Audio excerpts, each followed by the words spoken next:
Hey guys, my name is Gabby. Welcome back to my channel, and today I'm going to be doing my 2017 reading year in review video. This is a video that was 100% inspired by Books and Lala's 2017 end of year reading review video because I love the types of videos that she does at the end of the year. I mean, I'm not nearly as organized, but I did want to make some kind of like stats video just to show all of the books that I read this year. This is probably going to be like a pretty nerdy stats video, so if that's not something that really interests you, then I wouldn't really recommend watching this, but if stats really excite you kind of like they do for me, then stick around. Let's just jump right into my Goodreads stats for the overall year. So in the year of 2017, I read a total of 112 books, which amounted to 35,892 pages. The longest book that I read this year was It by Stephen King, and this was 1,153 pages. Officially the longest book I've ever read. I've never read a book that was over 1,000 pages before. The shortest book that I read all year was Every Beginning I've Ever Written Is Kind of Sad, and this is only 109 pages, and it's actually like extremely short. It's all like short stories and poems. The most popular book that I read this year was The Time Traveler's Wife, and this was read by 1.3 million other people. This is a pretty freaking popular book. The most least popular book that I read this year was Broken Bay by Andrea Dunlop, and this was only read by 87 other people. Kind of makes sense because it's not very good. The average length of pages that I read this year was 320 pages. The average rating that I gave on Goodreads was a 3.5 out of 5 stars. The highest rated book that I read on Goodreads is The Hate You Give by Angie Thomas, which has a 4.59 out of 5 stars. The very first book I read this year was Too Late by Colleen Hoover, and the last book I read this year was Up for the Challenge by Riley Hart and Devin McCormack, and it's interesting because both of them happen to be 3-star books. So I started the year with a 3-star and I ended the year with a 3-star.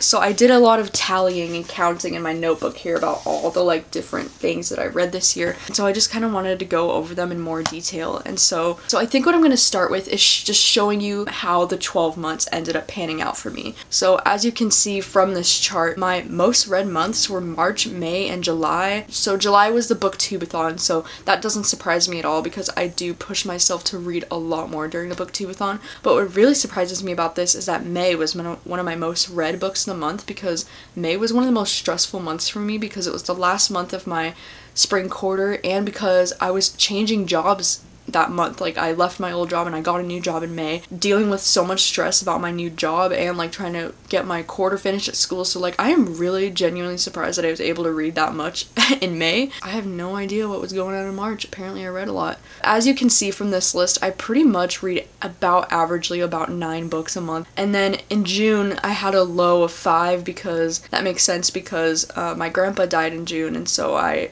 had to go down to California and I was spending a lot of time with my family that month, but still 5 books a month as my lowest amount of books read in a month is still pretty decent in my opinion, because that's at least still 1 book a week. So the next thing that I'm going to go into is the different kinds of books that I was reading, because I tend to read a lot of physical books and ebooks, and I listen to audiobooks, so I wanted to see the difference of like what kind of books I was reading throughout the year the most, and this was kind of surprising for me. So I read 38 physical books, 49 ebooks, and 22 audiobooks. I was kind of surprised by this because I just assumed that I would have been reading more physical books, but I'm actually reading more ebooks. I'm kind of surprised that I listened to 22 audiobooks. I didn't think it would be that high, but at the same time, earlier this year, I was listening to mainly audiobooks as my source of reading when I was in my first 2 quarters of college earlier this year. Really surprised that I've read more ebooks than physical books. Another thing I wanted to jump into is the ratings of like different ratings I gave throughout the year. This is the chart here, and so I had 18 5-star books, 36 4-star books, 39 3-star books, 15 2-star books, and 4 1-star books. This is not that surprising. I mean, as it said on Goodreads, my average rating for the whole year was 3.5 out of 5, so it would make sense that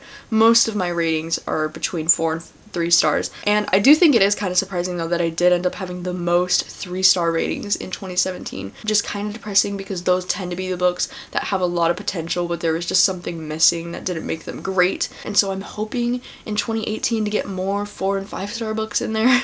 But I did have 18 5-star books, which I think is an all-time high maybe for me. I don't know. I've never done this in the years before, but it would be interesting to see. Next thing I wanted to look at is female versus male authors.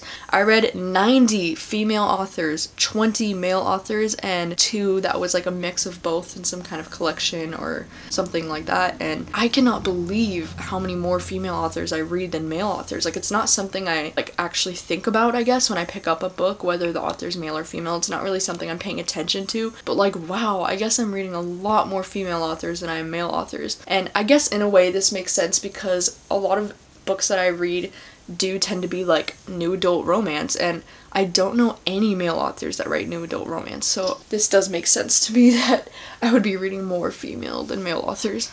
Next category is target age group of like the books. So I divided it into young adult, new adult, and adult because those are the 3 genres of age that I read. Young adult, I read 30 young adult books. New adult, I read 38 new adult books, and I read 44 adult books. And I was kind of shocked by this because I didn't think that adult was going to be my highest category. I mean, did also read a lot of like nonfiction books this year, and I consider those to be adult books, so it's like, I guess that's where a lot of those numbers came from. But like, I was genuinely surprised. I for sure thought new adult or young adult was going to be my highest. Right, and the next category that I wanted to see is what year the books were published that I read, because I know that I tend to read mostly new releases, and so I wasn't really shocked by this. Throughout this year, I read 62 books that were published in 2017. I read 24 books that were published in 2016. I read 24 books that were published before 2016, and I read 2 books that are arcs that are coming out in 2018. This doesn't really surprise me that much. I do tend to read mostly new releases, and even my like before pile,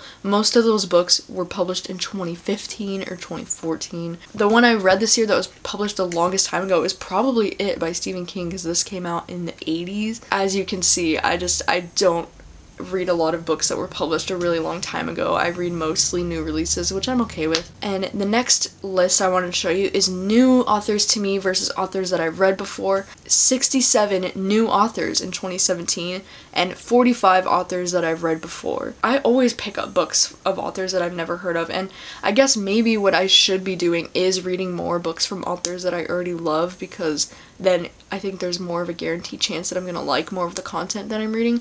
But at the same time, like, I'm always willing to give new authors a chance, and I always want to read new authors because that's how you discover your favorite authors. In the last category I wanted to break things down into is different genres that I read throughout the year. This one, I broke it down into 8 different genres. Even though some books can fall into 2 of these different genres, I just thought I wanted to see, like, I just put the main genre that book falls into, if that makes sense. So here we go. So these are the 8 genres I chose: contemporary, new adult romance, LGBT, thriller, sci-fi, nonfiction, fantasy, and historical fiction. Contemporary is my highest with 28, and these are just books that are solely like contemporary books, like contemporary young adult, contemporary adult. And then new adult romance is the books that are specifically new adult romance books, like that's their main genre. LGBT is any book that has an LGBT main character or has an LGBT main storyline going on, or it's just classified as an LGBT book. So this is also including new adult romance sometimes, or young adult contemporary books, because I wanted to see how many LGBT books I'm reading in the year, and clearly it's pretty high, 24. And so if you combine the contemporary, new adult romance, and LGBT, that's technically can be considered all the same genre, so you can obviously see where I'm reading the most of during the year. For thrillers, I've read 24 thrillers, which is just as high as my LGBT stack, so that's pretty crazy to me. I wasn't expecting it to be equal. And then I've read 4 sci-fi books, 7 nonfiction books, 2 fantasy books, and 3 historical fiction. So clearly you can see that fantasy isn't really my genre. I'm pretty sure even The Time Traveler's Wife was included on the fantasy list, which is a complete joke because, let's be real, that's a contemporary romance, but because of the time traveling, it's considered fantasy. So as you can see, I really don't read a lot of fantasy. It's not my thing. And nonfiction was actually pretty high, just because I did read a couple memoirs and I did read some poetry this year. I don't normally read historical fiction, but my favorite book of the year, The 7 Husbands of Evelyn Hugo, ended up being a historical fiction novel, which I was really surprised by. Another quick little thing that I wanted to share with you is that out of all the Book of the Month books I received this year, I've been a Book of the Month ambassador since February of 2017, and so I've received books from them pretty regularly every single month throughout the year. And so out of all the books I received, I read 11 of the Book of the Month books that I've been sent, and these are all of them in their glory. This is a nice Roy G. Biv stack, you know, rainbows. These are all the Book of the Month books that I was able to get to in 2017. All the books on this stack back here are all the ones that I haven't gotten to yet, but I plan to read very soon. Tarryn Fisher definitely wins the title of favorite new author that I discovered this year because I read 3 of her books and I loved all of them. They were all so good. This was my 2017 reading year in review video. I'm sorry if this video was kind of long and pointless and just kind of like, what the fuck, but I just really wanted to have a video that I could look back on to see exactly what I was reading in 2017. And yeah, I'm gonna put a link in the description for my like all the books that I read this year, like that Goodreads page where they just have a layout of like all the books that I read that year so that you can see exactly what I read this year if you're curious. Yeah, thank you guys so much for watching, and if you weren't aware, I am planning on vlogging a little bit throughout January. I'm supposed to be getting a new camera tomorrow, a really nice camera, and I'm really excited about it. And so throughout the month of January, I want to be vlogging a little bit because I'm gonna want to like have it in my possession all the time, and so I figured I might as well vlog. So I'm going to be doing that throughout January, and I'm probably going to be uploading a vlog towards the end of the month that's like a giant vlog of stuff I did throughout the month, because January is going to be pretty crazy for me because tomorrow I go back and start my final last quarter at my community college that I'm at, and before I transfer to university in March. I have my 23rd birthday later this month. My sister's turning 21 later this month. I have my work holiday party later this month, and there's just so much going on, and I want to be filming and vlogging and having memories. So yeah, so look out for that at some point later this month. Thank you guys so much for watching as always, and I'll see you guys next time.